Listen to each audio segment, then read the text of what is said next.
so let me see some hype in the chat for Amber's birthday. And without any further ado, I'll hand it over to her. Hey everybody. I'm live, right? Yeah. Hey everybody. This is Mario Kart 8 Deluxe. Welcome, this is the relay. My name's Amber, and I'm joined by two of my friends, Jacob and Pianist.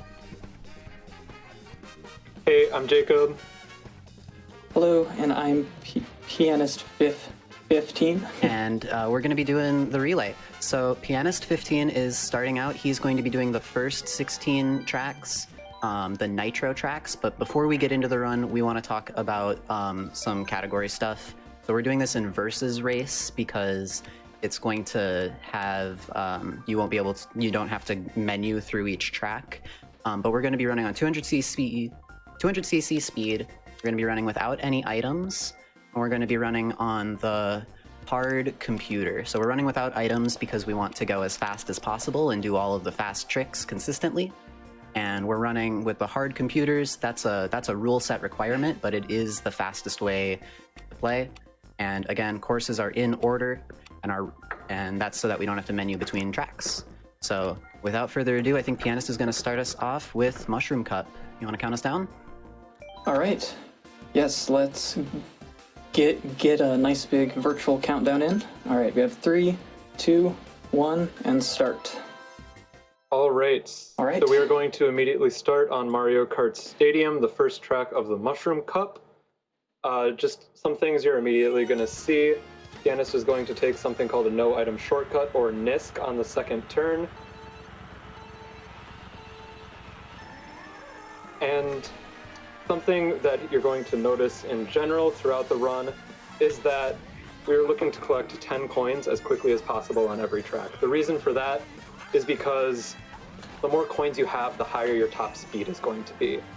So when you have 10 coins, the difference between 0 and 10 coins is basically the difference between the slowest combo in the game and the fastest combo in the game. So you really want to get all your coins as quickly as you possibly can, hopefully on lap 1. Yeah.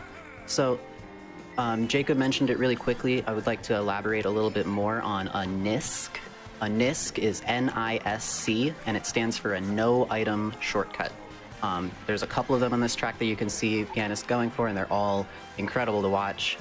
These are shortcuts that are supposed to be done with a mushroom, but if you have enough speed, and 200cc is very, very conducive for that, you can go through them without a mushroom. Yep, so you saw all of those on lap 1. We're going to do it all again on lap 2. This time he will be going faster because he has 10 coins. That was lap 3. That was lap 3? Yeah. My stream is very far behind then. Let me reset that. Yep, so done with Mario Kart's Stadium there. Yeah. That was solid. It is very full of NISCs. Moving on to... So it's always nice when everyone goes well. We're moving on to Water Park. This track has an interesting mechanic called stairs. Oh. So with stairs, these are not modeled like ramps like a lot of games are. Like a lot of racing games might treat stairs. Instead, these stairs are actual stairs. The corners are a little bit rounded so that the cart can drive up it, but there's a lot of small, tiny bits of airtime, and it ends up being a really inconsistent part of the track to drive over. This track shows a lot of cool drifting mechanics, and over the next 2.5 tracks, I would like to quickly try to explain some of the advanced techniques of drifting for this run. So to execute a drift, if you don't know, you have to press and hold R to hop in the air, and then you land and are in a direction, and you stay turning in that direction as long as you're holding R. You can use the control stick to change your angle and trajectory through the turn, and you build up a charge, a mini turbo, a boost. The mini turbo has 3 stages. MT, mini turbo, is blue. Super mini turbo, or SMT, is orange. And then ultra mini turbo, or UMT, is pink. So these advanced techniques, let's get into those now. The first one, the most common, the most well-known one, is soft drifting. Soft drifting involves holding your control stick at a really specific angle. If you think about a clock, it would go between 2 o'clock and 3 o'clock, or between 9 o'clock and 10 o'clock. 10 o'clock.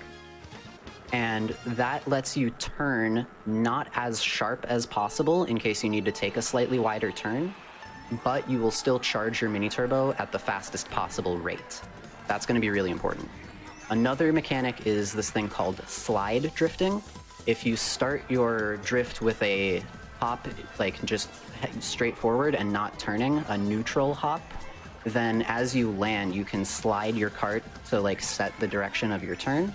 And that slide will build the charge of the first mini turbo, and that slide will also change the trajectory of your drift slightly. Generally, slide drifting is going to be slightly faster than regular drifts. And the last super important mechanic for drifting that you're going to notice is just how smooth everything looks. You don't want to wiggle the control stick a lot to change your trajectory because momentum matters a lot, and you want to be trying to be pushing forward as much as possible on the track. If you're pushing left and right, that's pulling you away from forward.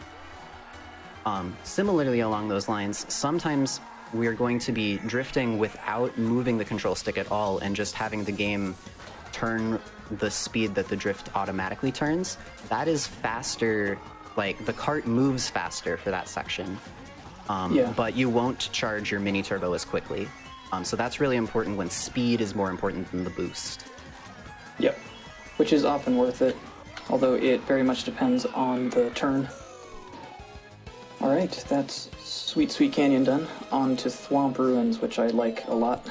All right, awesome. And my stream is back in real time as well, so that's Wonderful. great. Perfect. So yep, we're going to move on to Thwomp Ruins here. You're just going to see more of that same drifting technique that Amber explained in the previous track. There's going to be one or two more things that I believe Amber would like to introduce here.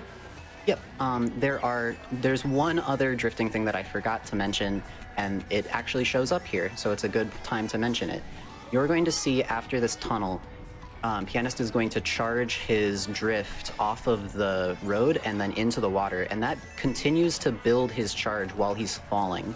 This is a technique we call air charging or air drifting, and that just lets you charge a mini turbo into a super mini turbo, or just getting a mini turbo when you're mostly driving in a straight line, because while you're in the air, you can still hold hard left or hard right to charge your drift as much as possible. This track also is one of the first, no, this is the first track with a global cycle. The thwomps always land at the same time on the track. This is really common in the game. Almost every track that has moving parts, the moving parts are consistent in some way. Almost every. Yep. And in addition to the thwomps coming down, you all can also see these gears falling down in the tunnel section. Those are also on a global cycle. The first gear will hit that like block in the middle of the water section and knock it down. However, this game was designed for 150cc, not 200cc. So by the time we round that corner in lap 3, that block isn't down yet. There's a glider ramp that comes out there, but Pianist isn't able to use it because it doesn't exist yet by the time he gets to lap 3. You're just too fast. And that's Mushroom Cup. The next cup is Flower Cup, and it starts with Mario Circuit. Fun fact, if you don't know, Mario Circuit is the name of the first track in Flower Cup in almost every, or maybe every Mario Kart game. This Mario Circuit is a figure 8 Mobius strip, which doesn't mean anything for the run, it just looks cool. Showing off the anti-gravity mechanics that were added in Mario Kart 8. And something that Pianist is showing off on this track is every single turn in this track is a soft drift. So you're going to see he's going to be taking every single turn, not fully pushed to the right or left on the control stick. Again, that's going to make him turn less sharp, still charging a mini turbo quickly. You can tell he's doing it by the direction that Roy's head is facing. So the character's head faces the direction you're drifting. When you're not fully drifting to one side, the head is still kind of facing forward and kind of facing to the direction. Other than that, though, not too much to say for this track. Good time for a donation or two. All right.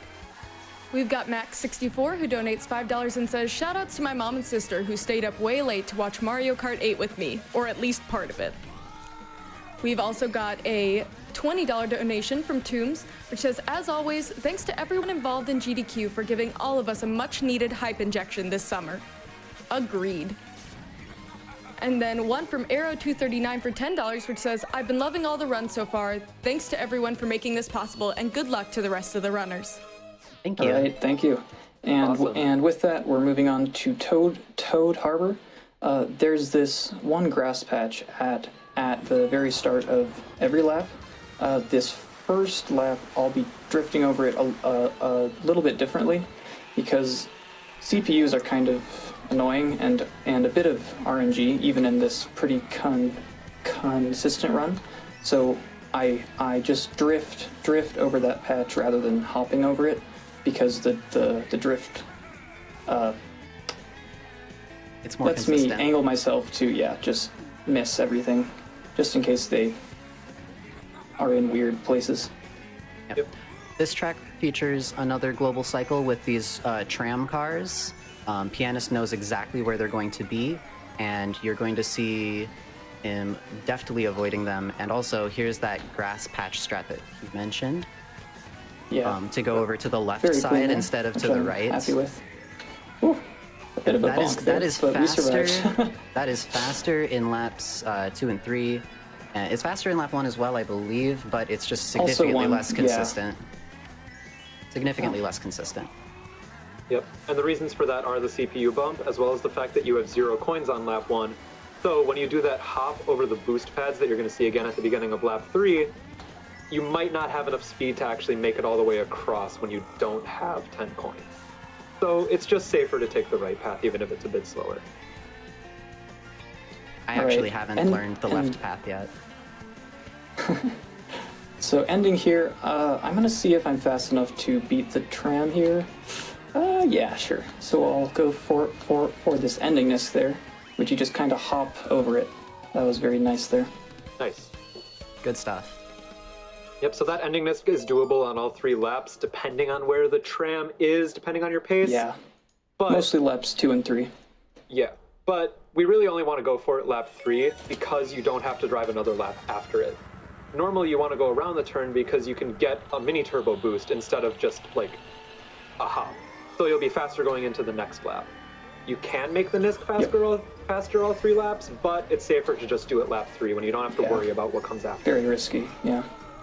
Something to note on Twisted Mansion, the boo that Pianist drove right past at the start of the run actually has a solid hitbox. It's not a ghost. Which still makes no sense. But Doesn't make any sense. This track has some really, really cool lines, and the line after the glider section is one of the hardest turns in the entire game. Some people, I think one of us here, says it's the hardest. Yes, I say it's the hardest. That turn is so hard. Yeah. The reason for very that tough is because to angle in correctly.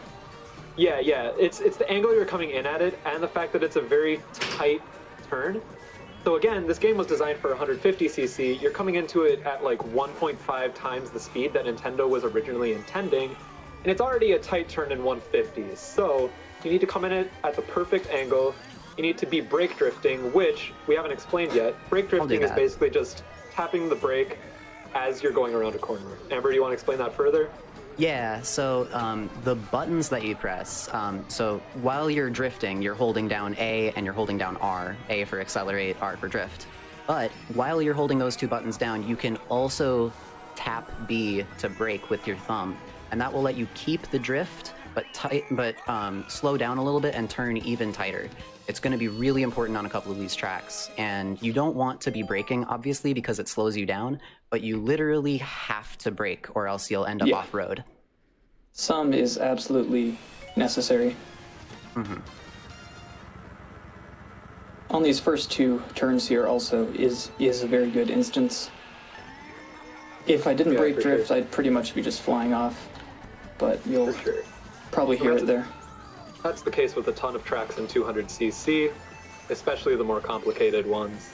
You can just assume if there's a slightly tight corner that someone has to make, they're brake drifting around it. Mm-hmm. So this track, Shy Guy Falls, has another no-item shortcut, NISC. It's honestly something just to watch. Look at this.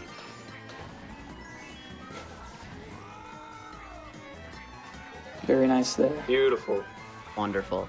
Yep. So, that is another shortcut that is supposed to be done with a mushroom, but through careful planning, literally from the moment he leaves the glider, all of that is set up for that shortcut to make sure you have the right speed and the right angle so that you can hit that ramp and trick and still stay on the track.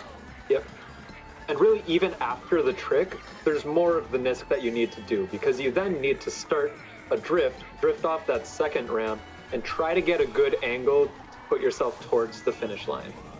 So it's a pretty complicated multi-step kind of NISC, more so than most in the game, I would say. Definitely, yeah. It's much more than just hop, which is many of them. Another thing on this track, you already saw it, Pianist was hopping up the waterfall and not hopping down the waterfall, because the waterfall actually pushes your cart backwards or forwards with it. Yep. Anti-grav is and wild. I touched a bit of off-road there, but it was okay in the end. It's possible that messing up there can send you off, but thankfully I was able to deal with it. Right here also, I'm watching out for the second place CPU. They can be very annoying here, but hopefully looks like they're fine now. Okay, good. Right. So, Sunshine Airport, there is 2 glider ramps on this track, and it's a good time to explain how glider ramp mechanics work in this game. So, on both of these, you're going to see Pianist hopping over them, not actually tricking off them. The reason for that is that when you trick off of anything in this game, your speed is set to a specific trick speed that's constant. However, if you're going faster than the trick speed, you don't want to trick, right? Because you want to be going faster than that, right? So, in a lot of cases when there's a glider ramp, you actually want to not trick over it so that you can keep that speed that you had before. Yep. And again, you can see that. Yep. Go ahead. In addition to hopping over the ramp to keep your speed, you can also press R the moment you leave the glider, and that will cause you to have something called a low glider. Your glider opens just a little bit faster and it pushes you down a little bit so that you can get back on the ground faster. It's not useful 100% of the time. Low gliders are more used to set up the drift after you land from a glider. Yeah, but here a low glider is basically the same as hopping, so I'll just do it there. It's kind of subtle, but it's definitely a faster fall there. Solid ending. All right. Awesome. So now we're going to move on to Dolphin Shoals, which is, as we all know, Pianist's favorite track in the game, right, Pianist? Not exactly. It's a water level, which is not it has exactly great music, my favorite. But it does. Yes, it does. The jazz is epic. However, the track itself, some would argue, is not very epic. The reasons for that: water, it's slippery, it's easy to go flying in random directions when you leave the ground. There we go. And there's also this eel in the middle of the track, which you can trick off of. And the fact that you can trick off of it makes it so it's a game to get as many tricks as possible off of it. Which, like, you can control it by kind of shaking your controller and staying in the middle, but it's not the most controllable thing in the world. It's very tough, yeah. And the glider start at the end of the ramp. Yep. Or at the end of the lap. So on 200cc, this was actually advertised in the 200cc reveal advertisement that Nintendo made. Yep, this trick right here, gliding over that section, is like the 200cc thing that was advertised to show how fast it was. And yeah, there's not too much to talk about for lap 3. It's mostly the same stuff you've already saw. So if you want to squeeze in a few donations, now would be a great time. All right. So we've got a donation from also called Jacob for $20. His first paycheck from a new job and can't think of a better way to spend it. Good luck from one Jacob to another. Yo, Jacob, nice. I like your name, bro. We've got another donation from Scardone for $50. Quick shout out to Nice. Jacob from your friends at Symphony. We are all super happy and proud that MK8DX is in SGDQ and can't wait to see the amazing things you guys do. Thank you, Scardone. Thank you, everyone over at Symphony. You guys know who you are. You're great. Yeah, thanks, guys. Got time for one more? Sure. Yeah, Sure. actually, the Electrodrome is, I think it's fairly boring. It has really great I enjoy music. it, You but could, yeah, you can it's talk a about, bit you can simple. read donations throughout this entire track, I think. Yeah, there's not much to There's explain here. not a whole bunch. All right. Then we've got a $50 donation from American Choir Boy who says, good luck all Mario Kart runners and happy birthday, Amber. Thank you, ACB. And we've got another one from Asinth or Lexi for $10. Hey, Amber, your favorite Dragonborn here. Just here to tell you happy birthday and good luck to you and all the other runners. I run a D&D Thanks. campaign. That's one of my players. Excellent. And then, That was some weird air. Oh, sorry. Go on. oh, you're good. We've got another one from Adam or Jet for $8.02 that says $8 for Mario Kart 8 Deluxe, 2 more cents for the 200cc. Happy birthday, Amber. So excited to see 8 Deluxe being run again with a powerful trio doing it in relay. And thanks to Jacob for letting me know this was happening. Ever since I knew about this, I just couldn't wait. Chat, you should definitely check out the VOD from Game Masters 3 where Pianist15 beat his own world record for the 48 tracks item list by a significant I margin. did. And why not Yes. congratulate him now? I think he deserves some hype. Hey, I thanks. just also Appreciate want to it. mention that while practicing for his section, Oh, yeah. Pianist also broke the Nitro Tracks world record this morning.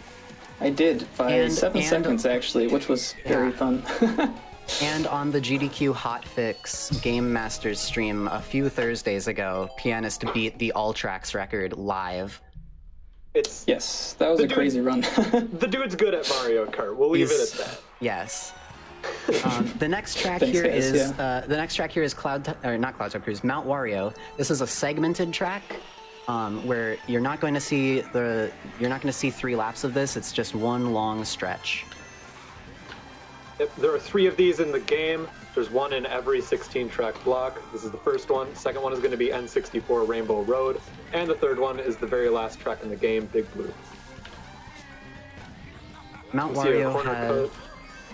Mount Wario has some really cool skips. It's a couple little ones, and yeah, it's a really beautiful track. Pianist, do you have anything to say about the track? Not so much. There's a bit of a cycle here, which isn't a whole lot because it's always possible to go and hit those boost pads. But also here, this Nisk, you just kind of hop through the middle, and it's much faster than going either way. So even without shrooms, so that's probably the easiest Nisk in the entire game. So Yeah, Also, and just Jacob, I want to shout out the tree section for being like one of the hardest sections in the game too. also this section, Yeah, the skiing is slalom- tough, man. So this is another instance of this game was built for 150cc and not 200cc because the slope of this section is so steep that if you're going a little bit too fast, you can end up getting air, even though you're just Yeah, driving on the ground. Gravity stops working. it was a good That recovery was solid though. Yeah, Little Nisk yeah, at it the worked end. out. And we are now on to Special Cup, which is debatably the hardest cup in the game. Yeah. There's another cup There's that a bunch of can tough fight stuff. with it, but this one's pretty hard. Yep. This is the And- first super bounce. Jacob, do you want to explain super bounces? Yeah, for sure. So you can see from the beginning, there's this like boost pad thing that he's gonna hop onto. What you can do is you can drift off of that and also trick. And what that does, you get the speed from the drift and the trick, and it propels you forward super quickly. It's called a super bounce. There's 3 of them in the run. There's this one, obviously. There's also 2 in retro tracks, which we will point out when we get there. It's just something to know Scary about. It's a cycle. pretty... This Oh, yeah. track has Sorry. global cycles. The Yes. lightning is consistent. Don't worry. Yep. I don't think it's possible to hit that. I never have. That was very, very fast, so I was actually worried I would, but anyway. Continue though. Yeah, back to super bounces. It's a pretty advanced thing that you probably won't need to know about like as a casual player of Mario Kart. But if you want to take your gameplay on these 3 specific tracks to the next level, it's something you could probably learn. I would start with the one on DK Jungle. because in my opinion it's the easiest. We'll point it out when we get there. But yeah, it's something you can learn. Yep, and Cloud Top Cruise has an intended shortcut at the end of the lap. A lot of people say it's very difficult, but as long as you start your drift early, that's the best way to do it. And actually, that is one big tip for all casual players of Mario Kart here. If you want to start getting better and beating your friends, start your drift earlier than you think you need to, because you have so much more control over where you're moving. Especially on 200. That's the kicker. Mm-hmm. Yeah, so there I was trying to beat that lightning cycle lap 3, but I was a little slow because I got weird air towards the second bounce pad of lap 3, so I wasn't really able to make it. Also here, I will be doing a tiny NISC here. I'm not actually doing this one so much for the time save, although it definitely does save if done perfectly. I caught the off-road there. But mainly to keep away from CPUs, because their bumps can be very nasty there. So it's best to just get out of the way as quickly as possible. Yes, this track has really bumpy level geometry, much like a lot of desert tracks. And so getting the perfect line and being able to stay on a consistent path through the track is going to be a little bit tougher because the track is really bumpy. Generally, a strategy to get through the bumpy sections of the track is to try to drive along the bumps instead of over them. If you can kind of stick to the sides of the bumps, you end up traveling over less. Yeah, you end up traveling over less literal ground. And it's possible to go to the right side of that piranha plant before the anti-grav section, but it is incredibly inconsistent and a very, very tight line. Yeah, I really haven't practiced it, so I won't be going here. The left path is much better. And that shortcut that you saw at the start of each lap, that's one of many strats that was added to the real-time runs because of time trialers being introduced to speedrunning and doing a speedrun or two and throwing all of our times in the trash compared to theirs. That one was popular. Yeah, that NISC on Bone Dry Dunes was popularized for us by a runner, a time trialer named Panda. Yep. There's a bunch of great time trial players. Go on, The next track here has the hardest global cycles in the game. This is Bowser's Castle. Aside really quickly, I commentated Aeon Frodo's run 2 years ago, and I mentioned during the run that my gold split on this track, I still got hit by one of the pieces because the global cycle was so hard. I can now say, 2 years later... Okay, that was bad. I got through without getting hit. Very nice. And Pianist also got through without getting hit. Unfortunately, I did hit the somehow. wall there. I'm not sure how that happened, honestly. Yeah, I mean, it's better than the hops falling were off weird. the track. This track is very yeah. tense. It looks really cool. There's a couple really cool sections over the lava that will make your heart skip a beat. It's a great track to watch. It's a great track to watch if you want to squeeze in a couple donations. Before that happens, just want to say, with cycle tracks, if you go off of the cycle and something gets messed up, it often ends up throwing the rest of the track out of whack. So sticking to cycles is incredibly important, especially on this track. That cycle there was really, really weird, so I didn't really know how to handle it. But yeah. For lap 3, let's read some donations. All right, we've got a donation from Vike for $100 that says, "Good luck on the run. Excited to see Mario Kart 8 Deluxe return to GDQ." Thanks, Thank you, Thanks, Vike. Mike's Appreciate a great community member. He's working on an auto splitter for this game. Which is really awesome. And we've got another one from Skilloz for $13.37. I'm predicting about 40 lightning... Wait, hold on. This is a no items category.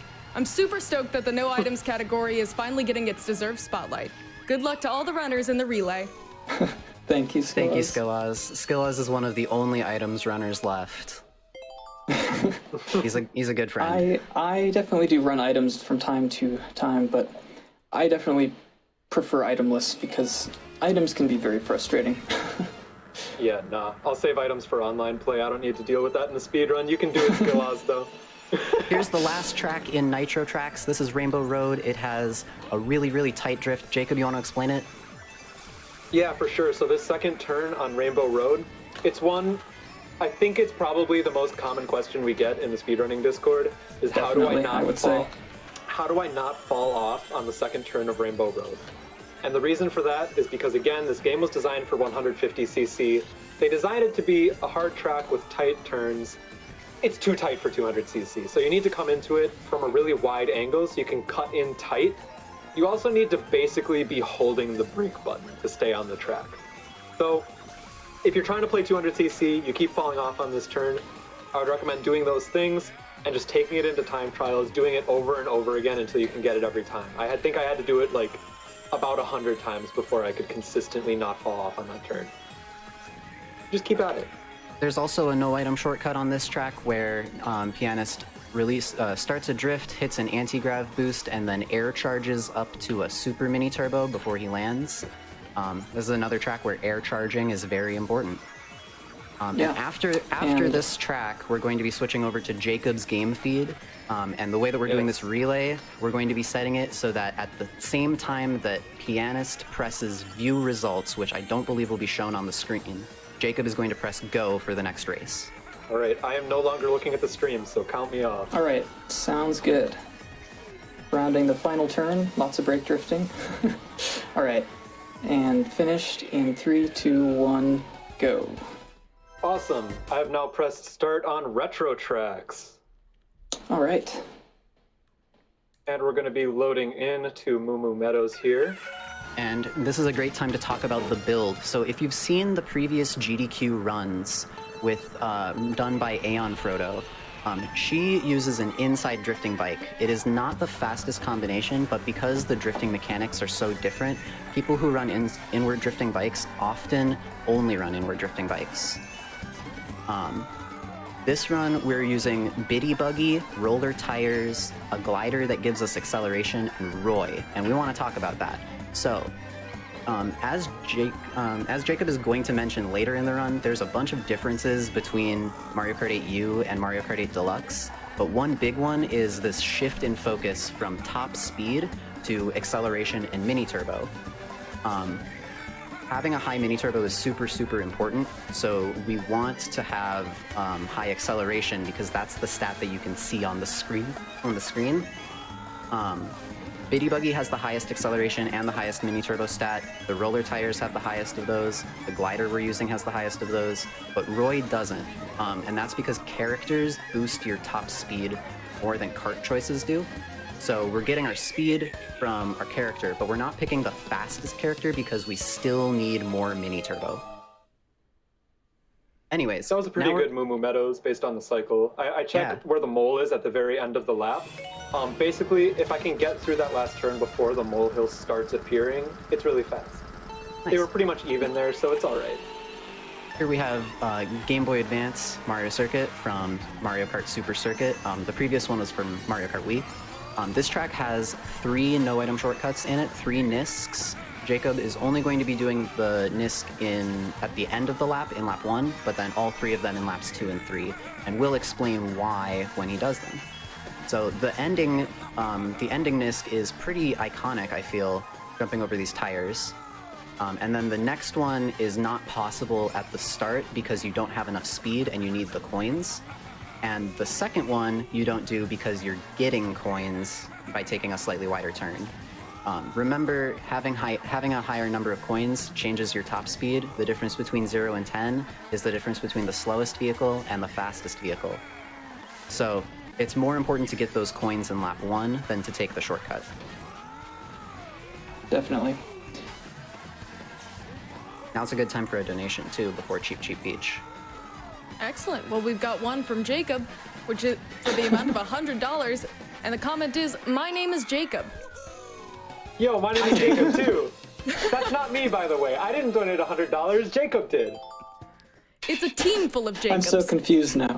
I'm so excited. I'm so excited that there's so many people named Jacob watching this stream and donating because my name is Jacob. It's great. I love it. Any Ambers want to donate? Any Ambers want to donate? Come on. Any pianos out there? It's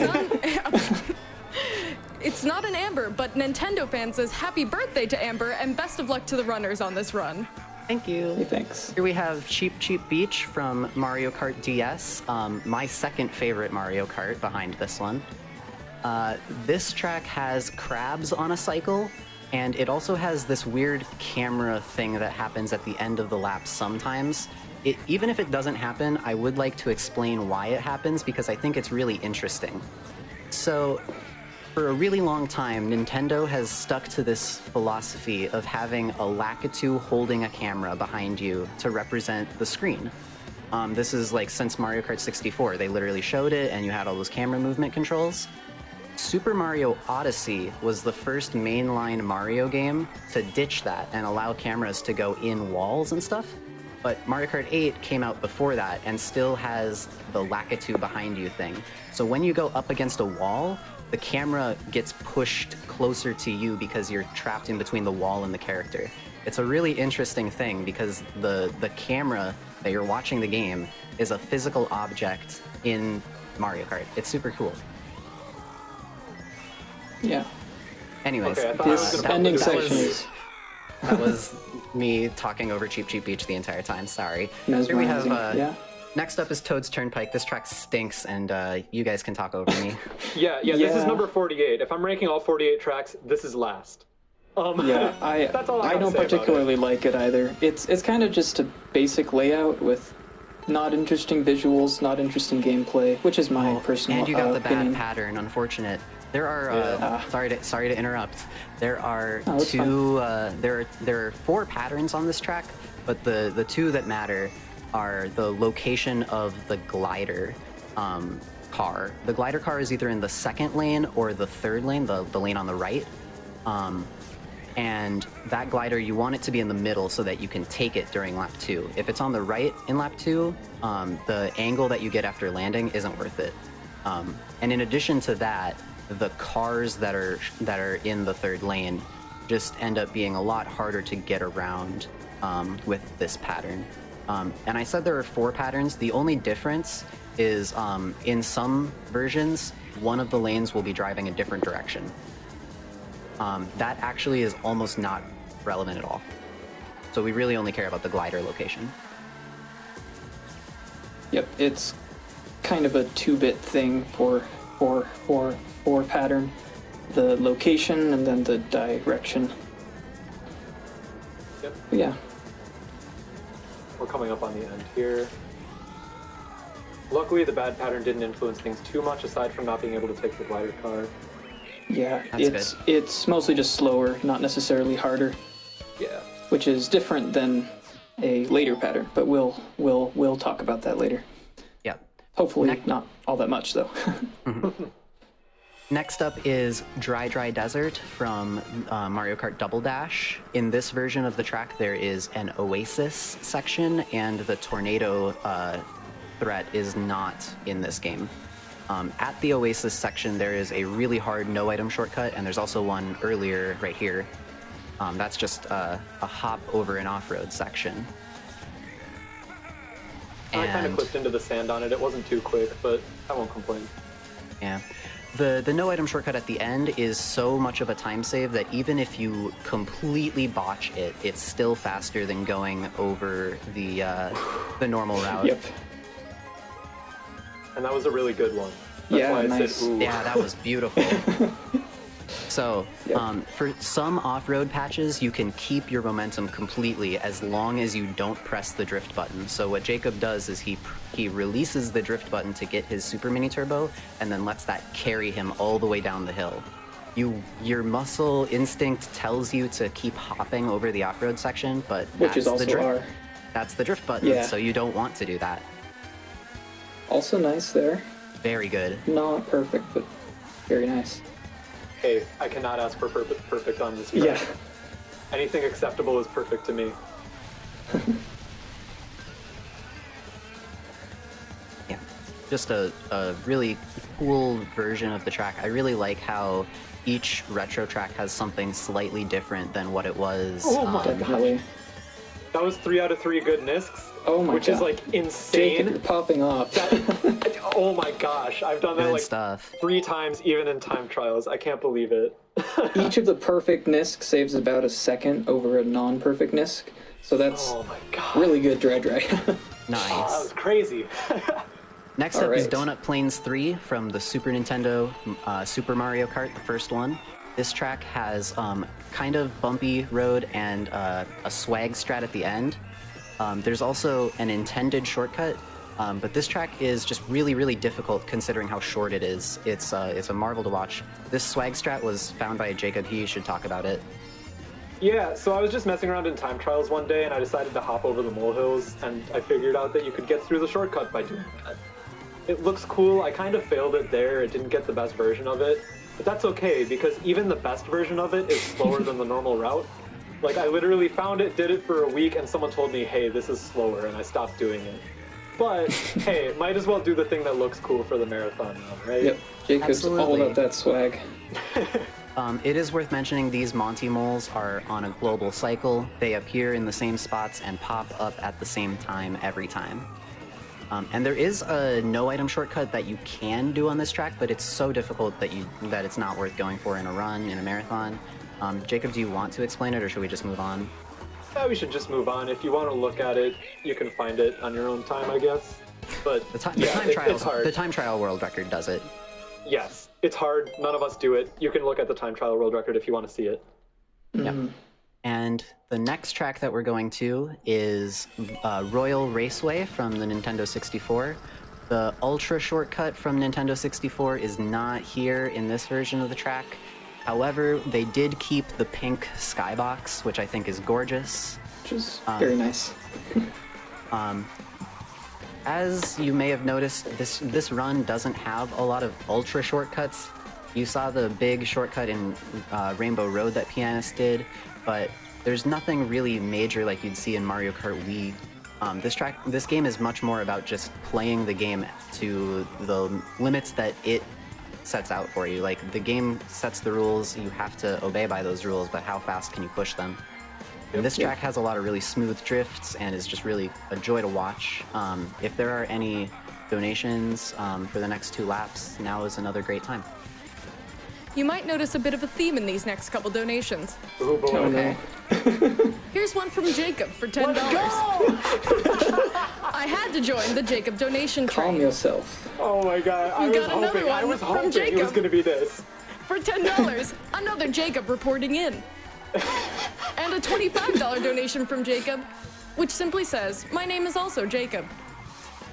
Let's go. Yeah, I need you to know, I was hoping when you said there was a theme that it was all going to be Jacob's, and you just delivered. I was worried. But Oh my gosh. But it's very great. You just Oh made gosh. my day. Oh.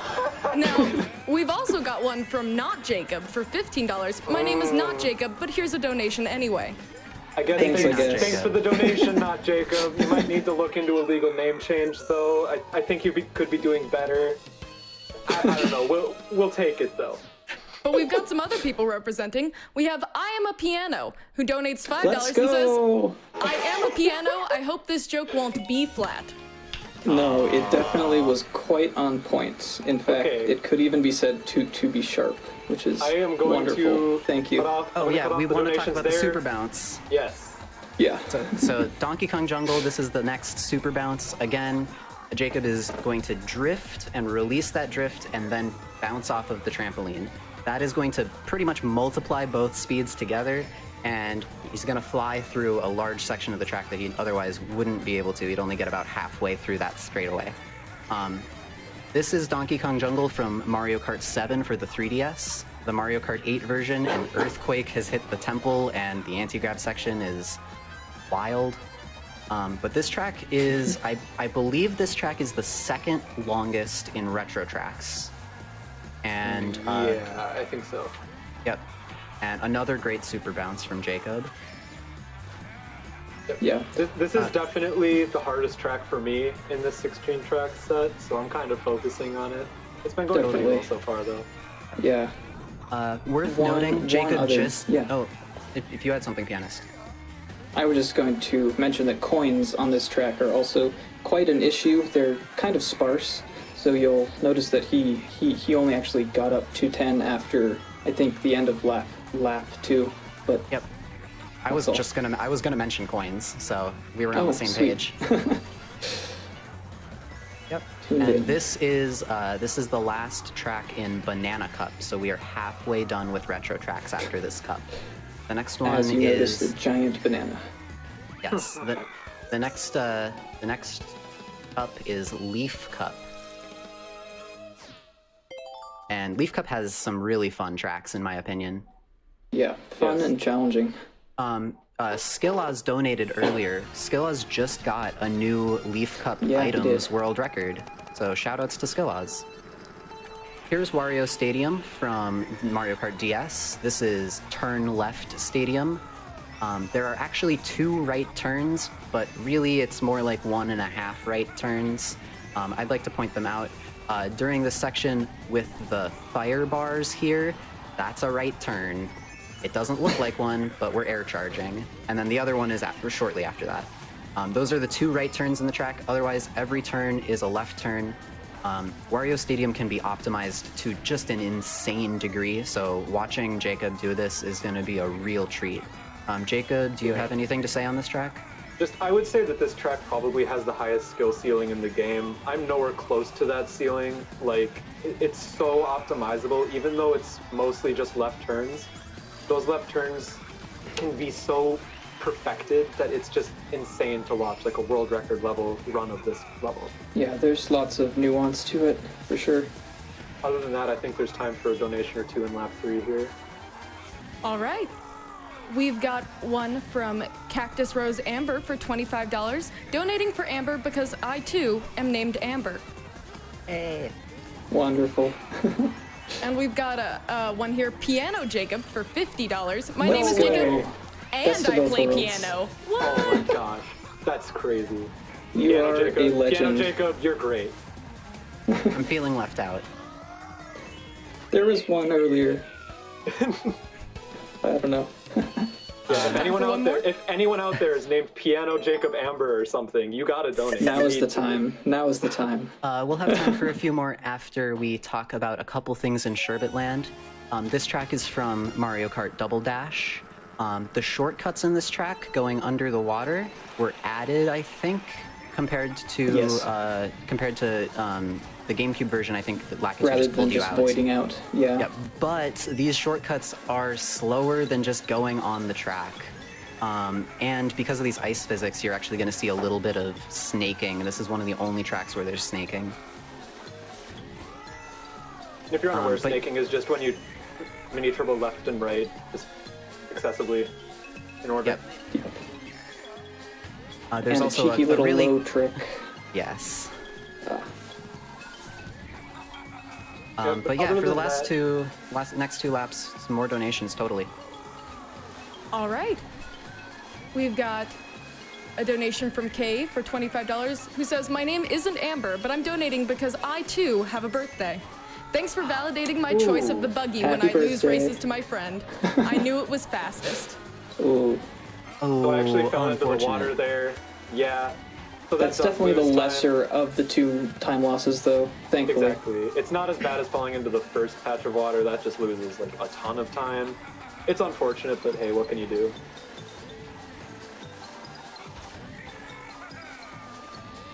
Well, I know what'll cheer you up. We've got a donation from Jacob Yay! for $25. Hello to my lovely partner Hannah, who's informing me that there's a Jacob donation train. I'm all better now. Thanks, Jacob. Thanks, And Hannah. we've got a donation for $5 from Team Jacob, who says, hello, Jacob Oh, here. man. I'm calling out to all my fellow Jacobs out there listening to start a $5 donation train to show our support to our fellow Jacob runner. This is Jacobs the most assemble. epic thing. Oh The my most God. epic thing I've ever seen in my entire So good. life. Next up, we have Music Park, Melody Motorway, if you're from the EU. This track has another super bounce and another one that I'd call a drift bounce, because it's not by Yeah. definition a super bounce. You don't get your mini turbo, but you still start a drift for alignment purposes. Which is that one there. That Yep. first one. This track is what if Mario Kart was a rhythm game? Trick on the beat. And around the big turn at the beginning, I just want to mention I'm doing 2 SMTs instead of 1 UMT. If you need a reminder, SMT is the yellow mini turbo, UMT is the purple one. It's faster that way because you can safely charge 2, you can get the little boost and still end up in a good place, like in the straightaway afterwards. Not too many situations like that, but it does exist. Yep. And before this track ends, we have to talk about time stop. So if you fall off of the track on some tracks after you have crossed the finish line, after the AI has taken over control of your character, and you go off of the track and Lakitu has to pick you up, at the end of the track, when you press next race, sometimes, depending on the track, the game will just freeze for about 1.5 seconds. Hopefully that doesn't happen here, and Jacob's gonna stay on the side of the road to hopefully not fall off. We'll see what happens. We're good. Nice. Okay, good. It's kind of inconsistent.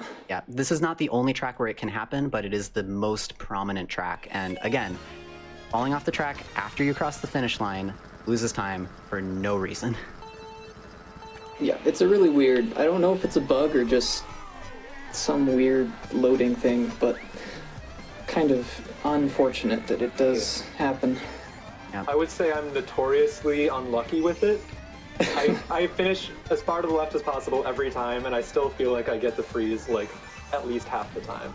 I don't know what's up with that. I got the bad copy of the game, I guess.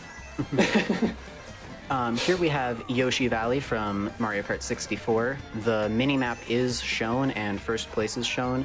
We think, but we're not sure, it was a developer limitation to not show first place in the N64 version, but they have the technology now. And the path that Jacob is taking is the fastest path along this track. If you're going for items and you're playing competitively, you can also take the path with the cannon to get some items. Jacob knows more about that than me, though. Yeah, I also want to mention if you are playing this track online or even against CPUs with items on, you'll find that if you're in that big spaghetti section and a blue shell comes for you, it could take a wrong path and just completely skip you over. That's pretty much the only time a blue shell will skip you in this game at all. So it's an interesting thing. If you're playing this track and you're in first, you can feel a little bit safer than usual. Yep. And the no item shortcut at the end of this track is just lining yourself up and then hopping again and landing with a drift. And now now we'll be moving on to the last cup of retro tracks. This is Lightning Cup, and it has the hardest tracks in retro tracks for the most part.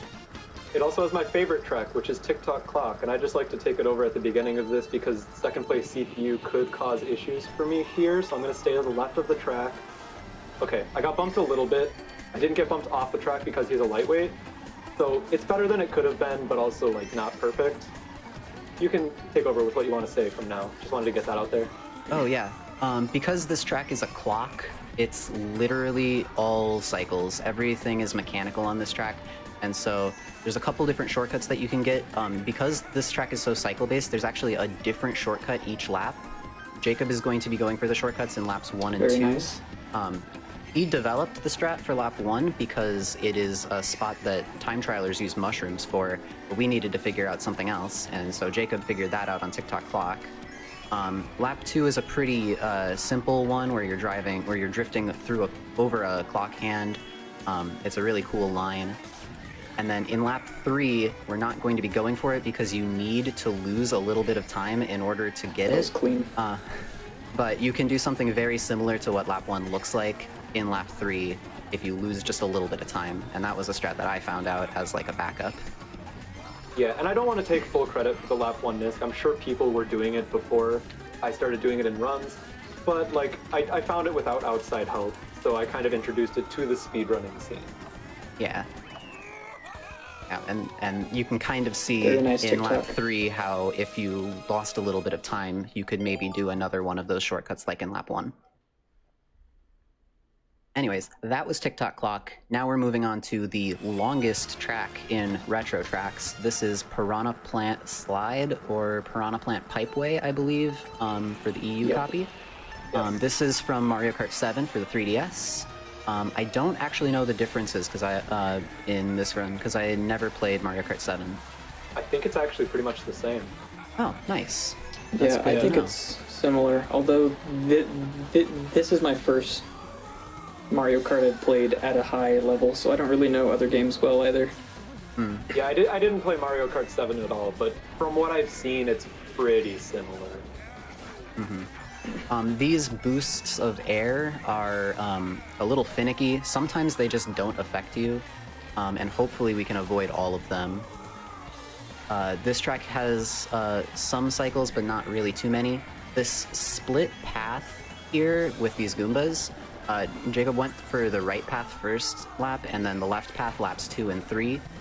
The reason for that is mostly because of speed. The left path is faster all 3 laps, but in order to get it in lap 1, you need to get every coin possible before it, and you need to do this thing called a late trick. Depending on where you trick on a ramp, your trajectory will be lower or higher, and the later you trick, the higher it is. That also makes it slower because you're moving up instead of forward. But if you do a late trick and have perfect coins, and perfect speed, you can get to the left path in lap 1. It's so not worth it though, and the right path is very consistent.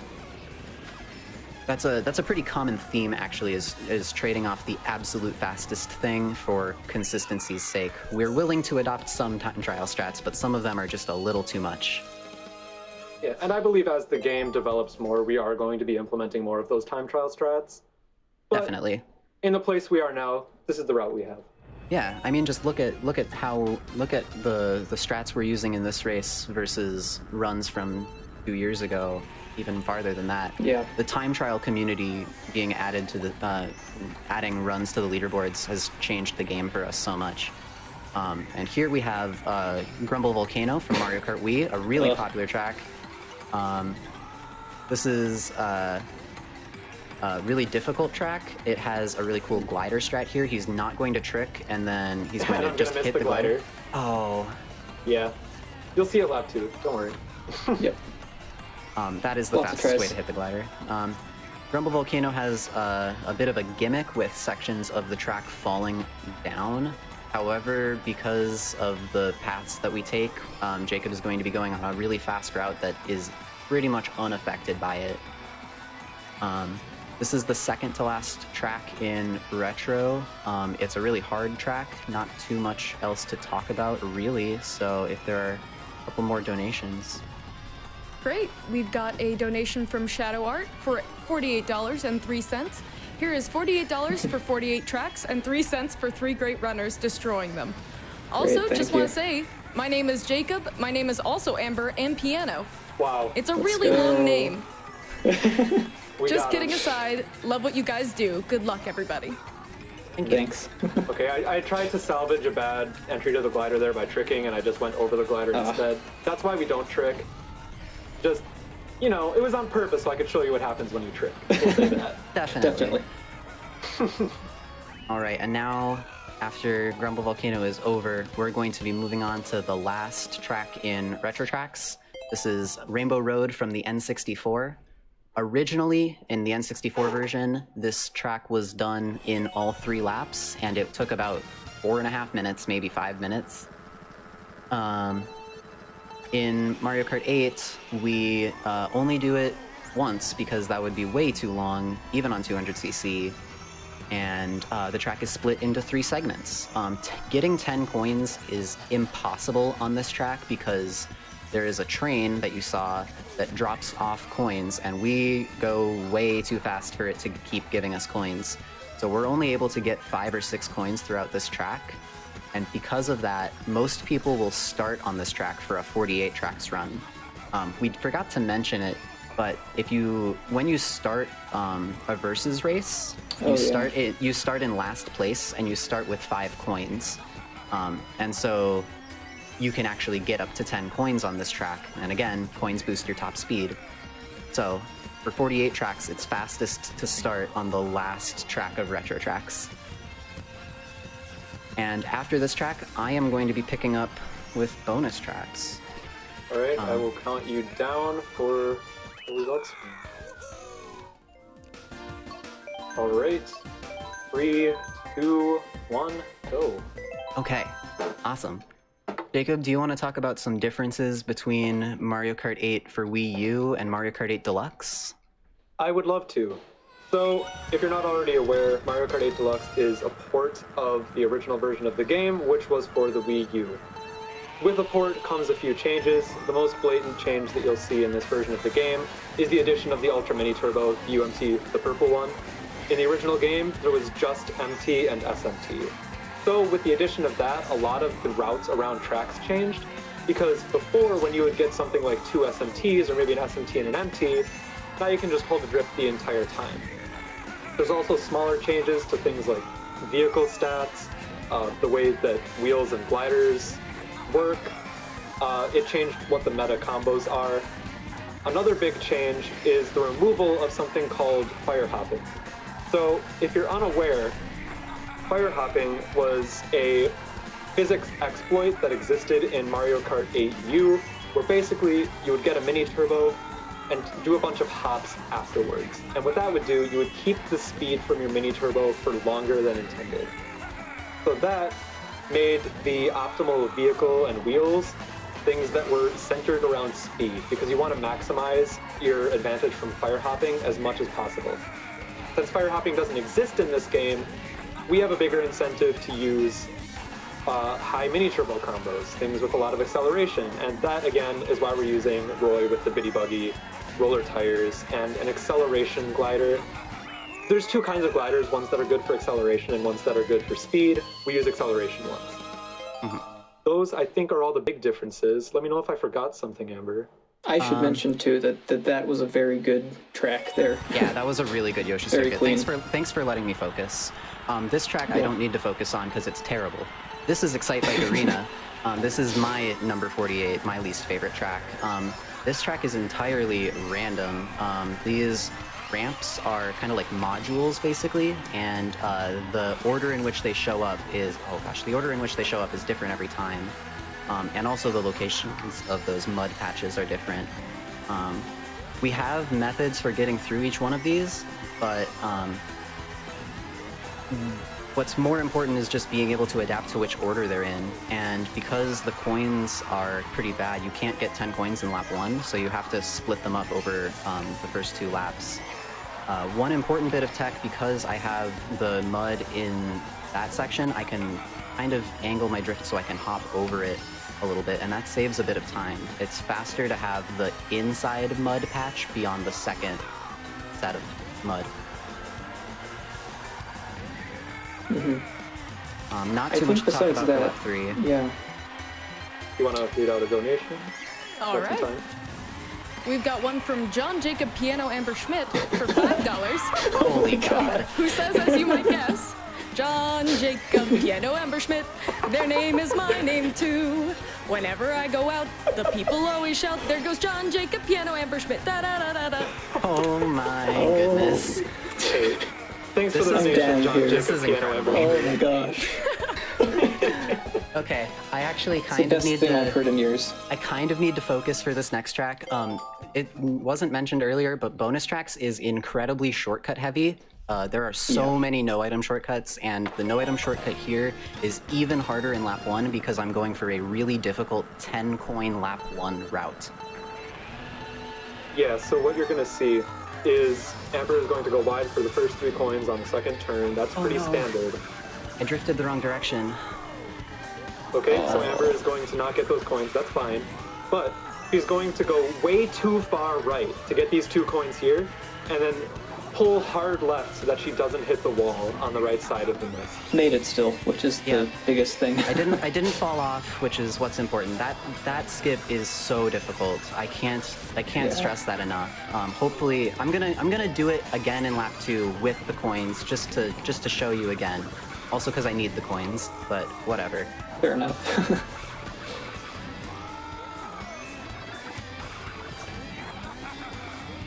That was okay. Much better. Very Much nice. better. Yeah. And yeah, lap 3, you're gonna see the normalness where you don't go like way too far right to get coins. It's a lot easier to do it that way. She's gonna come out of the disc at a much better angle too. So this is one of the only instances in the run where lap 1 is like significantly harder than laps 2 and 3. Yep. Yep, and here's that much easier angle. Just hop right over, or drift over, I guess. There's not really any need to hop there. Oh, that was a really cool anti-grab, Link. That actually sped me up. Thank you. Oh, wow. Ooh. That was one of the first times I've ever seen a CPU bump actually help. Yeah. Good RNG. In this game? Holy cow. Unheard of, man. All right, the next track is Mute City. This is an F-Zero track. F-Zero tracks have reduced gravity, which is really cool, and it allows you to hold down and basically float. And because of that, there's this really cool trick called Touchless that I helped make consistent for real-time runs. Hopefully I can get it all 3 laps. It is a bit tricky. One cool thing about this track, the coins are just on a speed boost pad like in the F-Zero games. I think that's a neat touch. Here's Touchless though. Very cool. So as you see, I didn't hit that ramp. I did not touch it at all. Again, this is one of those things where we want to have a faster speed instead of the speed we get from tricking. You can trick and go faster if you hit it like frame perfectly, which is a thing called God Touch. But it's not even done consistently in top 10 times. Yeah, God Touch is a thing that exists in time trials, and like you can get it if you're really lucky, but we are not going for God Touch because, again, like Amber said, to put into perspective, there are top 10 times on this track worldwide that do not get God Touch 3 for 3. And there's a lot of people time trialing this game, so the fact that this version of the shortcut is not even done consistently among those people is like insane, probably never going to be done RTA. It's like the hardest version of the disc possible. Yeah. Yep. Very tough. But that was 3 for 3 touchless, which I'm very, very happy about. And that's the end of Egg very Cup. cool. Shoutouts to Doodle96, who is the only person with a sub 7 RTA Egg Cup. It's a 659. I think it's He a is fast. 659.1. Yeah. All right, next track is Wario's Goldmine. I'm gonna not talk on this track. There's not too much to talk about, but Yeah, just want to mention there's bats at the beginning of the cave section whose timing is on a cycle, but their position and trajectory is random. So it's something that Amber has to look at and react to as she's driving into it. See it right here. Yeah, there you go. They're not really an issue on lap 1 because of the timing, but other than that, not much to talk about if we have some more donations. All right. We've got one from Andy for $15 who says, "Happy birthday, Amber, and shout outs to Amby's favorite cute little pink bitty buggy being used in the run. You're all doing so great. Amchop, it's no wonder that you're so good at drawing detailed maps for the D&D campaign. Your lines are always so impeccable." oh my god. Nice. Yeah. That was corny, and I'm so glad you said it. Thank you, Andy. Yeah, so if you're unaware, the cart we're using is called the Bitty Buggy, and it also happens to be all of Amber's emotes on Twitch. There's like a ton of Bitty Buggies, so you know, it's a thing. Yes, It's a Bitty bunch of Buggy. charm, yeah. Bitty Buggy is a friend. And then we've got one from Jen who, for $10 who says, "Mario Kart is the glue that binds our household together. Shout out to my loves watching this incredible run with me. Love y'all at SGDQ and all you do. Stay fast and stay safe." Ooh, that was really scary. That was Wow. super Those scary. CPUs were just raining Those down. CPUs were out for blood. Really good recovery, though. I'm very, very impressed that you didn't fall off there. Me too. It's worth noting we don't go for the known like trick over that section, that corner at the end of each lap. We only do it in lap 3, and we don't trick for it. The angle that it sends you is pretty bad, and we don't trick because it saves a couple frames to not trick there because it's the end of the lap. This track is Rainbow Road from Super Mario Kart, the first one. It is entirely cycle-based with these thwomps, and it has the exact same drifts all 3 laps. It is a super mini turbo, 3 ultra mini turbos, and then another super mini turbo. If you practice enough, you could probably do it at home just from that description. And just want to reiterate again, these thwomps are on a global cycle, and it just happens to be the perfect global cycle where they don't interfere with Amber at all as she's driving through the track. So that was really nice of Nintendo to do that for us. Definitely intended. I'm very sure of it. Oh, absolutely. Yeah. Just like Even it was though the intended that they thwomps- didn't have an in-game timer in Versus Race. Yeah, exactly. That definitely is an unfortunate subtraction, I guess. I Yeah, barely so stayed here on. we're That was looking a out for butt punch CPUs. moment. Oh god. Ooh. CPUs can also be a bit of a pain there, but thankfully they stayed out of her way. Got through it. Okay, yeah. Yeah, That was some sketchy, close moments there. Ended up all right, Fast though. in the end. Okay, next track is Ice Ice Outpost. This is a brand new track with a split path gimmick. The green path is faster for almost the entire track. And there is this really cool no item shortcut that I go for that these guys don't go for in their bonus track runs. Yeah. The explanation for it is pretty simple, but it's way more difficult to do in execution. You charge an SMT here, and then you release it before you go off-road. You have to release the drift while you're still on the road, and then you trick off of the ramp, and it sends you up and over. It's really, you're Very not nice. supposed to be able to do it, and it's way harder than it sounds. Way harder there's than a- it looks, too. Yeah. There's another variation of it where you bounce off of this iceberg that's behind you, and it's, oh, yep, I didn't get the super mini turbo. That's unfortunate. Ooh. You bounce off of Yeah, that that- iceberg, and that trajectory is even faster, but, let's see, hopefully lap 3 the And NISC there's goes better. rare footage of her being in second. Never be foreseen, honestly. The CPUs are not very good. No, the CPUs are not smart. Okay, let's Yeah. get the NISC this time and not mess it up. There we go. That was pretty close, Awesome. but managed it. Nice. Ooh, Honestly, wow. I think seeing the fail there is kind of a blessing, because that kind of drives home the fact that that NISC is way harder than it looks. Like, I don't think I've ever done it 3 for 3. Just putting that out there. It's Yeah, it's very hard. challenging. It's very in my tough. opinion, it's the hardest one in the game. I know you guys have different opinions of what you think the hardest is. I think We'll the get to hardest that trick. later. I think the hardest no item shortcut in the game is probably the one in this track, Hyrule Circuit. I would think so too, yeah, personally. This is a skip that you have to do entirely by feel because you have to brake before it, but you can't brake too much.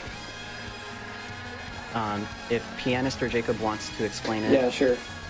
So the reason it's so important to brake, but not too much and not too little here, is because braking too little will send you into the opposite wall, while braking too much will mean that you won't be able to hop over the entire off-road section. Oh, that was perfect. Nice. Awesome. Oh yeah, beautiful. Yeah, but it's very tricky to get consistent because the amount that you must drift is very dependent on your angle and speed and a whole bunch of things. So it's very individual depending on the run and even just the lap. Yeah.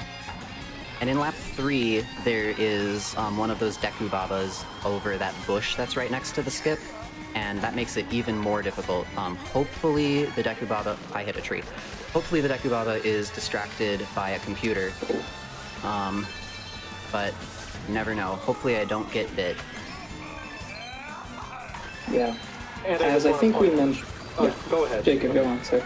All Okay, right. okay. What Okay. a collision. Yeah, so I just want to mention the coins are rupees. That automatically makes this track really good.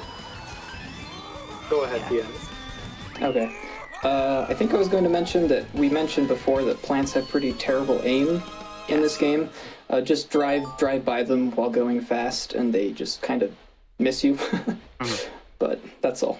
Sorry about that Importantly, mess, Jacob. you usually need to be driving pretty perpendicular to the plant for that to work. The issue Yeah, with true. Hyrule Circuit is that you're not perpendicular to the plant, so you got to get kind of lucky as well as having that advantage. Yep. So here we have Baby Park from Mario Kart Double Dash. It's at an angle in this game, and this track has 14 nisks, or 14 cuts. I don't know. This, yeah. We'll call them this. Most of the entire game, which is great. Yep. So You can this just is- drive right over the grass patches if you're fast enough. This is also the track where CPUs have the highest chance of bumping you because they're literally always there. And the bad part about that is jeez. if you get a CPU bump right before one of the nisks, you could lose your drift and have to hop through the grass instead, which loses a ton of time. There's a way to avoid it. You basically need to release your drift like as soon as possible once you hit a CPU, but ideally you just don't hit a CPU at all. And there was the one little mishap there. Other than that, it was clean. Amber didn't have to hop through any grass, so that's pretty good for Baby Park. Yep. Here we have, in my opinion, and in many people's opinions, the hardest track in the game. This is Cheese Land from Mario Kart Super Circuit for the Game Boy. It looks nothing like the Game Boy version of this track, except for the fact that there are like cheese mesas in the background. And there are a lot of hard skips, and this is serious time for me. Yep, this is definitely my worst track, so I'm just always mesmerized by Amber playing it. But yeah, so there's 3 nisks on this track, kind of similar to the retro Mario circuit. So there's that glider nisk, and then this lap transition nisk here, which Amber only goes for laps 2 and 3 because of the angle and speed necessary to make it. And then there's that first nisk there, which you just kind of drift through with an SMT and then hop through it. Yep. That second, or that third one that you only do in laps 2 and 3, that was a joint effort from me and Vike to develop that strat. I really want to shout out Vike for being the one to tell me it was possible and then to sit in my stream for like 6 hours while we labbed it. Yeah, Vike is really great. Yeah, that strat at the end of the lap is the newest strat that I've incorporated into my runs. Yeah. Overall, very, very clean Cheeseland. Yeah, I'm really happy with that. I typically mess something up horribly, so not seeing that is definitely a breath of fresh air. The next track here is my favorite track in the game, Wildwoods. I mentioned it in the interview. If you listen closely, the soundtrack of this one is in 5/4 time. But I do Which have is to just epic. do have to talk about a couple things though. The coins on this track are fairly generous, but we still want to get them as soon as possible, so we're taking this left path. The right path is faster in laps 2 and 3. And then there's also this really cool barrel cut. This is faster than getting those coins because of the coins available in this water section here. The no item shortcut here is very tough, and I'm going to stop talking. Fair enough, yeah. So leading up to the no item shortcut, it's just a lot of tricking off of ramps, and then perfect, awesome. Perfect. Yes. I saw a little pop off for it. That's great. That was flawless, yeah. It was. Yeah. It was great. But yeah, you can kind of We'll clip hope for onto the 2 more grass of those. there.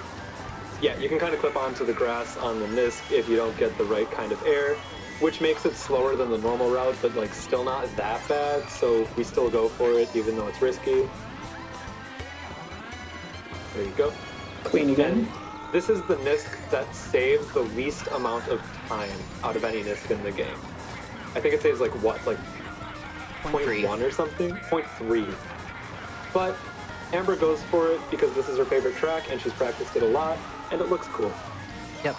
If you know you're not going for it, you can set up a specific pattern of drifts to get through the normal section almost as fast as taking the shortcut. The shortcut is faster and it looks incredible, which is why I spent so much time learning it. And that was really good, 3 for 3. I'm so happy 3 that I for was 3 able is to do nice. that at a Very, very GDQ. Oh my god, I'm so happy for that. Okay, and now we have Animal Alright. Crossing. So I didn't mention this, but I was holding down R at the very beginning when I selected Yoshi's Circuit for my section of the run. If Pianist was doing an all tracks run, he would have been doing that when he was starting Mario Kart Stadium. But holding down a trigger or shoulder button is a dev tool left in the game that forces Animal Crossing to be a set season. And in summer, I messed up the strat, but I'll do it correctly in laps 2 and 3, I promise. The strat over the beach is faster for summer. Yeah, you can just trick off of one of those ramps, get a little bit of extra speed from that. As far as the seasons go, all of them are okay. Fall and summer are the two best. Spring is all right, it's not great. The one you really don't want is winter, and that's because winter has ice on the ground, which makes it so everything is really slidey, you can't take tight turns. And the effect of that, even if you play it perfectly, you lose about 7 seconds compared to the other seasons. It just feels terrible. Pick anything you want other than winter. Yep. I think we got time for one donation, maybe? All right. We've got a donation for $10 from Eon Frodo. Excellent run so far, everyone. Hello. I'm extremely proud of how far Amber has come in our community from the early days running 150 of the Wii U game, co-commentating for my SGDQ 18 run, and being an incredibly informative, enthusiastic, and incredible runner of the game. Thanks for everything that you've done. Thank you, Aeon. Definitely. It was an honor to commentate your run 2 years ago, and it's an honor to be here now with two of the best runners since you ran. Pianist and Jacob are both a lot newer to the game, and they both just crushed it as soon as they started showing up. Jacob, I think, in my opinion, Jacob was the fastest improving person I've ever seen at this game. Oh, stop. I would say so too. No, I mean it. I mean it, dude. You All right, but played here we a lot have and improved quick. Here we have the last 4 tracks of the run. This is Neo Bowser City from Mario Kart 7. It's really slick. It's a butt clencher. These S-turns are terrible. And Lots of brake drifting. Yes, and here's another one of those low gliders that I mentioned a long time ago at the end of the track. Yeah. Pressing R after just going into it makes you fall faster and land quicker. And even though this track is really, really hard and a butt clencher, there's not much more to say, so if there's more donations. All right. It's not quite over. Jacob Amber, the Pianist Ghost, donates $8 and says, all aboard the Jacob donation train. Choo-choo. Awesome, thank you. We've got another Jacob for $10 who says, my name is also Jacob. My entire life has been building up to this moment. Mine too, Jacob. But don't give up hope. We have an I Am a Piano who donates $20 and says, Let's go. I am a piano. Pianos unite. Awesome. Thank you. We've got another one by Bean Holio who donates $5 and says, Pianist represent. Eat that, Jacobs. No! Bean Holio, come on. Okay. I need to cut off the donations quickly. I need to cut off the donations quickly. We are going into Ribbon Road. This is another Mario Kart Super Circuit Game Boy track that looks nothing like the Game Boy version. This track has a set of no-item shortcuts at the end that I am going for that are very difficult, and a no-item shortcut that's a fair bit easier that I am not going for because I never bothered to learn it. I instead just decided to learn the hard one. How it goes. The hard one save time. Yeah, you can skip. You can go around. You can. Oh no! Ah, that's unfortunate. Laps 2 and 3 will be better. I promise. Laps 2 and 3 will be better. In the green ribbon section, you can cut on the inside of the road for a no-item shortcut that saves a fair bit of time. But the larger time save is in the blue ribbon section, and I'm going to try again in lap 2 and 3, and hopefully I get them. I'm fairly consistent, so that was kind of a shock to me. Okay, here we go. This is good. That's perfect. Yeah, great production. Nice. Good. Yeah, those are very, very tough. I definitely don't go for them because I'm just not very good at them, and falling off loses about 3 to 4 seconds depending on where. So I find that just taking the time loss from not going for them is better for me personally. But Amber spent a bunch of time learning those and perfecting this track, so... Yeah. Unfortunately, I messed up in lap 1, but laps 2 and 3 were really, really good, and I'm very happy about it. Very nice. Yeah, they redeemed it for sure. Okay, 2 more tracks in the run. Super Bell Subway has 2 different patterns. It's a coin flip, which one you get.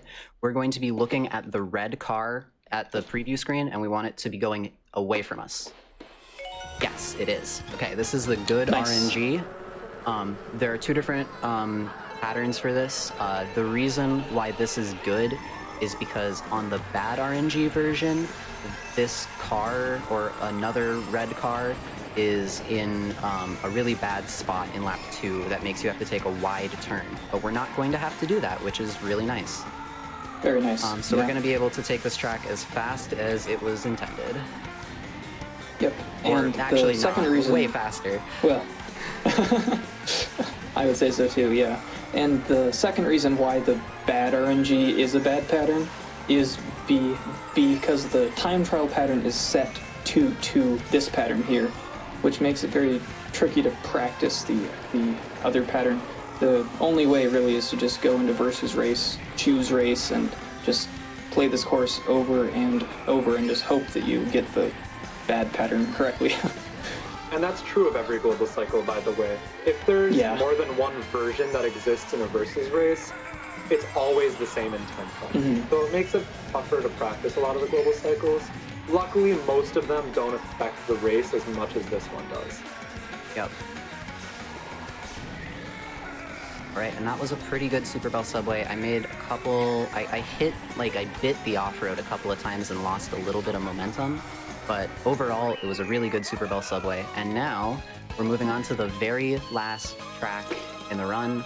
This is Big Blue, another F-Zero track, another segmented track, and it features the biggest shortcut in the run.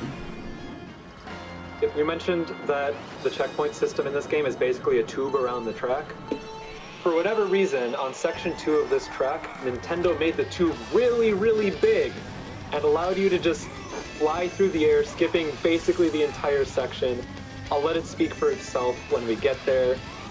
There's actually another shortcut on lap 1 that Amber currently doesn't go for. It's a pretty new strat. Pianist does it in his runs, but it's mostly a time trial strat for now. Yeah, Yep. it's very risky. Here is that section 2 skip. This skip skips over about 70% of the second section of this track. And it looks a little something like this. Yep, that was that. That is Big Blue Awesome. skip. That Very is nice. Yeah, it's beautiful. And the last section of the race, of course, because it's Mario Kart 8 and because it's bonus tracks at the end, we still have to have one more skip at the very end. So here's one last cheeky lane switch for. Oh no, I tripped it in the wrong way. No. Okay, you still did it. Still I saved with it. that switch. I saved it. Okay, Very now nice. time is the finish line. Time. All right. That was the 48 job, Amber. tracks relay it. for Mario Okay, Kart 8 Deluxe. Jacob has a bunch of plugs. I want to just say really quick, thank you all for watching. Thank you all for donating to let the bonus tracks run happen, or to let the bonus game happen, and 48 thank you. tracks. Thank you all so much for letting us be here. Pianist, Jacob, you guys are 2 of my best friends in this community. Thank you guys Same for being back here, to you. and thank you for letting me talk you into submitting. Jacob, you have a bunch of plugs for the community, and you should say all of them. I have a bunch of plugs. First of all, follow me on Twitter at JacobMK8D. Do it. It's cool. Second of all, if you're, Join the CXC. Jacobs. if you're interested in speedrunning this game, go to our speedrun.com page, speedrun.com/MK8DX. If you're interested in time trialing this game, go to mkleaderboards.com.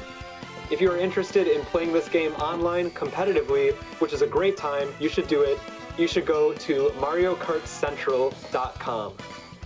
That's all I have for plugs. Pianist, do you have anything? Nope. That Follow us all on Twitter, sounds Jacob good. MK8D, Pianist151, Amber_CXC. Follow us all on Twitch, MK Jacob, Pianist15, Amber_CXC. Yeah. Thank you, GDQ, again. Thank you all. Thank you all. Thank you. This was a bunch of fun. Thank you.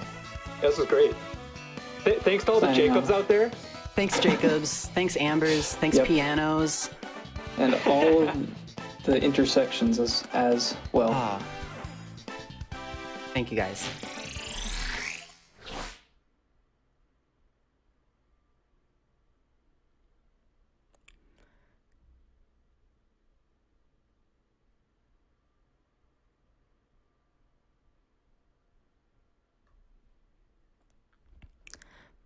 All right.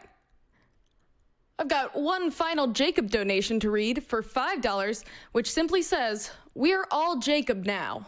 And I don't think anything could be more true after that Jacob train. Now we've got a short Twitch ad.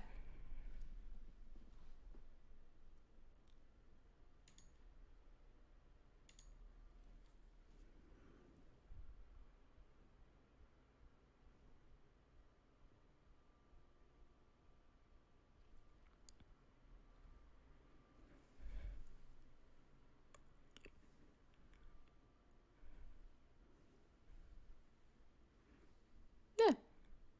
All right.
All right.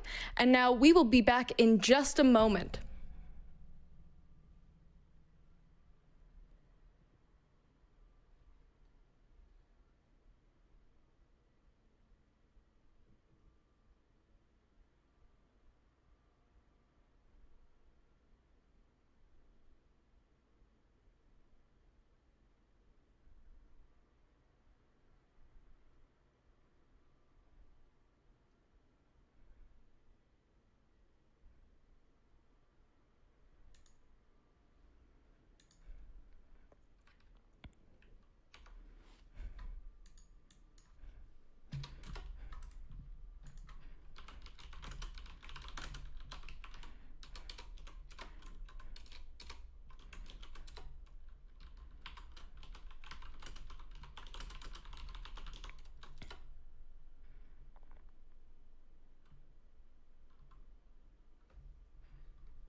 Chat, what are you doing panicking? I told you we'd be right back.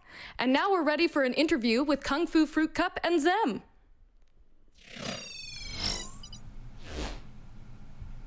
Hello! Pixel and I are here, and we are with the wonderful Zem, who is getting ready to do his Ratchet and Clank Up Your Arsenal run. Now, hi Zem, how are you? Hi. It's been a bit of a weird day. But we're here and I'm ready to kill it. Yes, so glad you're okay. Very, very excited for your run. It's gonna be awesome. Now, this category is called New Game Plus No Quit Exploit. So for those who haven't seen this before, can you help explain kind of like what that means and the details of that category? Yeah, so I think everybody knows what NG Plus is at this point, but by chance, if you don't, that's New Game Plus. Some games, they have categories where most of the time you see them run any %, which is starting from a fresh file and beating the game.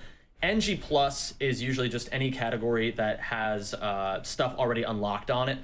And in the Ratchet and Clank games, it's very easy to run New Game Plus because there is a challenge mode. Whenever you beat the game says, hey, do you want to enter challenge mode with all of your previous weapons from the last playthrough unlocked and everything else? You hit yes, and that will be the run that I'm doing today. The no QE portion, that's a little iffier. So Quit Exploit is a very strange and fascinating manipulation that was found in our community, which is the PC nerds in the chat will know what I'm talking about when I say this, but it's pointer manipulation.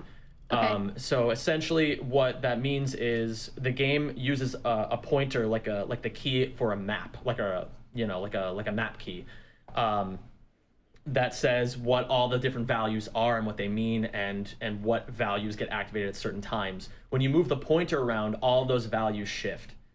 They all completely change. Okay. And so essentially what it allows us to do in the Quit Exploit run is put an item into a vendor, a standard vendor that you are not supposed to be able to get until, I believe, the 4th or 5th to last planet. So in a QE run, you cut out half the total time by getting that item, and it jumps you right to the end. But that is not this category. This is the category without that glitch. Okay. All right, so then what about this category? Like, why were you interested in running this or submitting this specifically? Like, so this is kind of my home category. This is the category that I've been running since October 2014. wow. Yeah. So when I started, the world record was 37:46 by Silence 3246. Nice. Legendary Ratchet and Clank runner. You know, he's Japanese, so there was a language barrier. We never really got to like talk to him a whole lot, but he was this super influential dude who changed the entire way this game was played.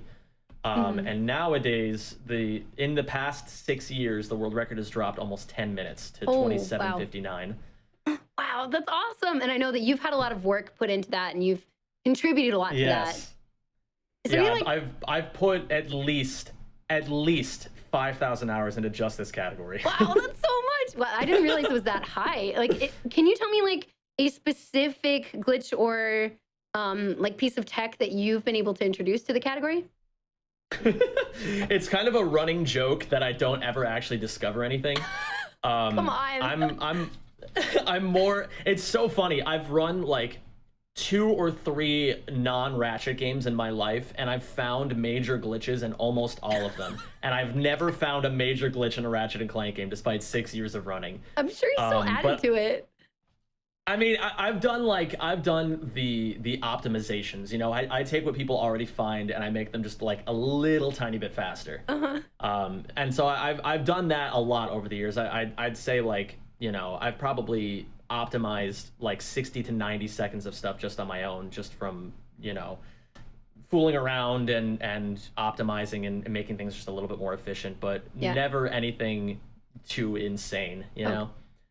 Well, still, you are like a Ratchet and Clank god. Because I know you run like a lot of, you run multiple of the games and all of that. Would you say, maybe this is the one, but would you say that there is a specific game in the series that you prefer to run or even play casually? Do you even play any of them casually?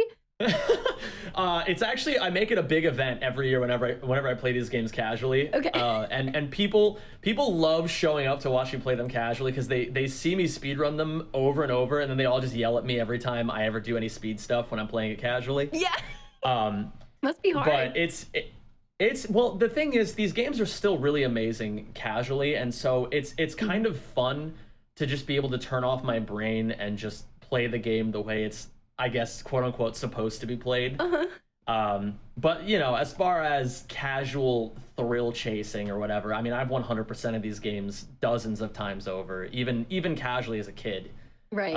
You know, I've been a fan of the series since it came out in 2002, and I remember, you know, my destined meeting with this game in 2004 when it came out, and you know, I've been playing this game my entire childhood / adulthood. So I love these games a lot. I love playing them speedwise, casually. I mean, you name it. And I know that you're hyped for the new game coming out, and I know people ask you about it a lot. Is there anything specific you're looking forward to? First off, let me just I actually saw this in chat. I didn't even realize it's past midnight. It is officially my birthday. Oh my gosh, happy birthday! That's right, there's so many birthdays right now. You will be the second runner in like 2 hours to be running this on your birthday.